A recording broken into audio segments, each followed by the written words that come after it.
ce 16e jour du Gradus de l'Avent, je voudrais vous parler d'une figure très importante du 19 et 20e siècle, qui est Rudolf Steiner. Donc il est né en 1861, il est mort en 1925 en Autriche.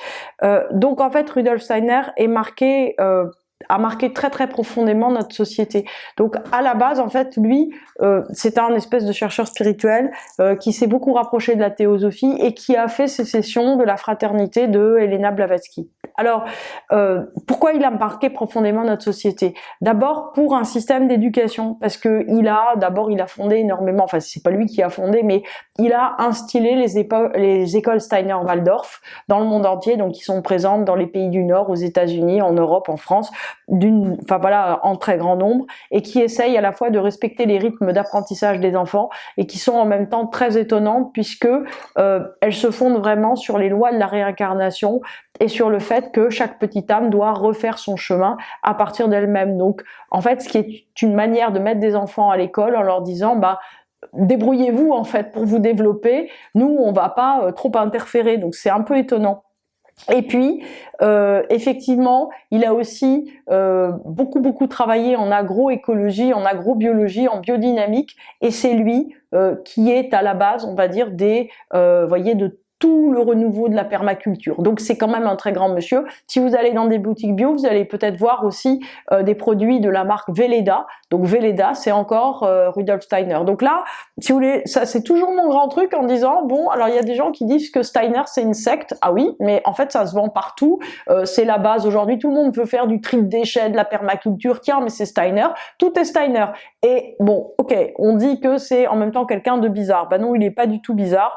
Lui, simplement, si vous voulez, il était sur l'accent mis sur l'éducation, c'est-à-dire en disant que comme on a un petit arbre ou un petit être humain, en fait, il faut le former dès le début. C'est plus simple que quand il est grand, et ça lui permet, on va dire, d'avoir à la fois l'enracinement par ses racines dans des connaissances fondamentales du monde, des cycles de la nature, et en même temps d'apprendre à vivre avec les autres comme on peut le faire.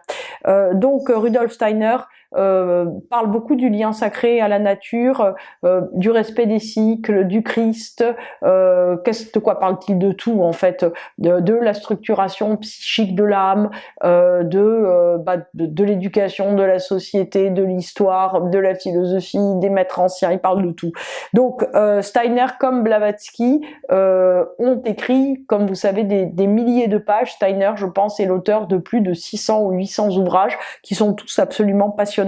Donc lui, en fait, il ouvre une voie à la spiritualisation de la présence de l'homme sur Terre. Donc il rompt avec la théosophie, puisque lui, en fait, ne part pas de Dieu pour aller à l'homme, mais il part de l'homme, l'humain, pour aller en fait au ciel. Donc c'est vraiment le chemin qui part du bas pour aller vers le haut. C'est-à-dire que c'est vraiment, si vous voulez, c'est la sagesse de la présence de l'homme sur Terre. Donc, il a une approche de l'être humain qui est absolument globale, absolument complète, et effectivement, c'est quelqu'un, si vous voulez, qui essaye d'accompagner, alors d'une manière très très intellectuelle dans ses écrits, mais d'accompagner l'être humain sous tous ses aspects. Je pense qu'il n'y a pas de sujet sur lequel Rudolf Steiner, comme Helena Blavatsky, n'ont écrit. Voilà, c'est simple. Donc, quelques citations de Rudolf Steiner. Pas plus que la graine n'enseigne à la plante comment elle doit pousser, nos idées n'enseignent. Alors ça, c'est sur l'éducation.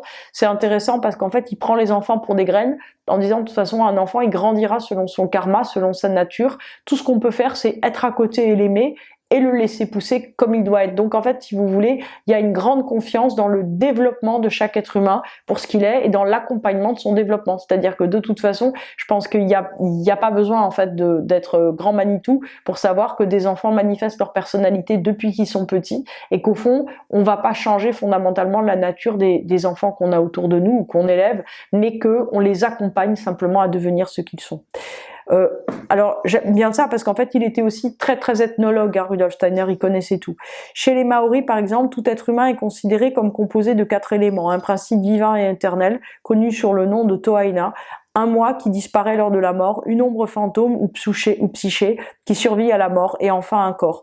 Donc en fait, ce qu'il essaye de nous faire comprendre aussi par donc son anthroposophie, son ethnologie, c'est que en fait tous les peuples dits même archaïques. Donc là, on est encore aujourd'hui, il y a Lévi-Strauss qui est passé par là, donc plus rien n'est étonnant.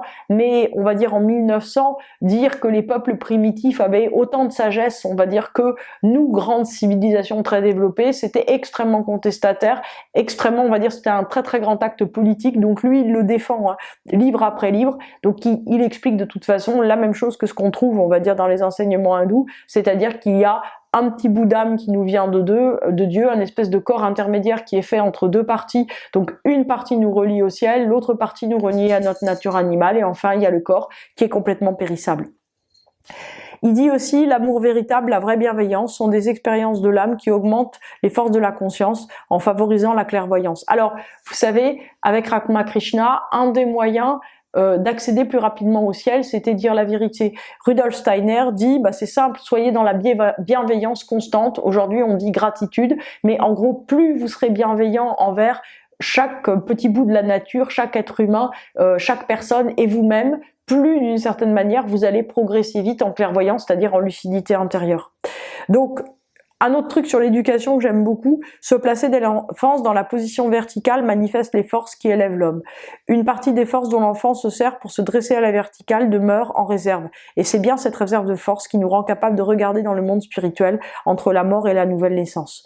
En fait, Rudolf Steiner dit que le moment le plus important dans l'éducation, en fait non pas dans l'éducation, mais dans la progression d'un petit être humain, c'est le moment où en fait il est capable, vous savez, il marche à quatre pattes, il est capable de se redresser et de marcher. Et il dit, probablement on se rappelle pas, mais ça a dû être le moment où on s'est senti le plus puissant, parce que le plus puissant parce qu'on marche.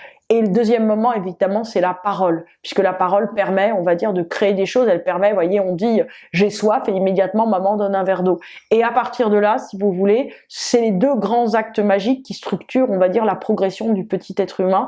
Et il dit que, en fait, ça, c'est effectivement on va dire, les deux premières étapes qui vont structurer l'être humain en tant que puissance spirituelle, puisque ces deux choses-là qu'on fait, c'est-à-dire devenir un être qui est capable de se déplacer, capable, on va dire, d'apprivoiser complètement son environnement et de le maîtriser, et un être qui est capable par quelque chose de magique, c'est-à-dire par juste une parole d'obtenir quelque chose, il va vouloir l'obtenir d'une manière supérieure. Je trouve ça très, très sympathique, en fait, parce que effectivement, dans sa vision, il est aussi sur le fait d'observer les êtres humains, d'observer le développement de la nature pour comprendre effectivement nous comment on se développe. Alors nous sommes là au 16e jour de notre gradus, donc vous commencez un petit peu de comprendre, on va dire, le point essentiel de notre cheminement, c'est que quelle que soit la manière en fait dont sont présentés les enseignements à travers les figures spirituelles que j'aime en général, sauf Krishnamurti, et que je vous présente, en fait on voit que le dépassement de soi, la prise de conscience, la conscience de la réalité après la mort, la volonté de purification vers le spirituel sont scandés inlassablement par tous ces maîtres. En fait, l'idée, si vous voulez, c'est qu'est-ce qu'on fait sur Terre? Est-ce qu'on se contente en fait d'être victime et otage des circonstances, ou est-ce qu'au contraire on veut transformer l'essai, transformer les circonstances en faisant quelque chose qui justement nous illumine, nous permet d'aller plus vite, quel que soit votre but. Si c'est le fait d'être heureux sur Terre, d'être dans la paix ou de rejoindre Dieu, vous pouvez décider. Alors pour moi, la force de Steiner, c'est de nous avoir laissé des écoles, des crèmes qui sont excellentes, des centres d'apprentissage, des lieux où apprendre le biodynamisme, et tous ces lieux-là sont des Eldorado. J'allais dire qu'on y adhère ou qu'on n'y adhère pas. Ce qui est très intéressant, c'est que c'est de la culture contre-courant. C'est-à-dire que ça va vous sortir complètement, en fait, de tous vos référents pour, en fait, apprendre à réfléchir différemment. On n'est pas dans l'interdépendance, là. On est vraiment dans de l'écosystème. C'est-à-dire que tout réagit à tout. Et en fait, si vous voulez, cette prise de conscience complète de l'être humain est fondamentale. Alors, ce qui a été pour moi le plus important, en fait, dans l'enseignement de Steiner, c'est d'abord de retrouver la même chose que disent les maîtres indiens, ça c'est évident, parce que c'était une manière, on va dire, j'allais dire, comme Ramakrishna, de refaire le chemin autrement, et j'allais dire c'est aussi tout simplement le côté pratique, parce que on peut apprendre à devenir un professeur Steiner, on peut aller apprendre la permaculture et l'agrodynamisme selon Steiner, on peut aller dans des centres de formation, il y en a un au centre de la France où on apprend tout un tas de techniques ancestrales qui sont formidables, on peut rejoindre des gens qui sont absolument convaincu de l'anthroposophie et avoir, on va dire, des discussions ou des clartés de conscience complètement différentes. En fait, c'est extrêmement vivant, ça se partage, ça se vit, ça se transmet et c'est ça qui est extraordinaire.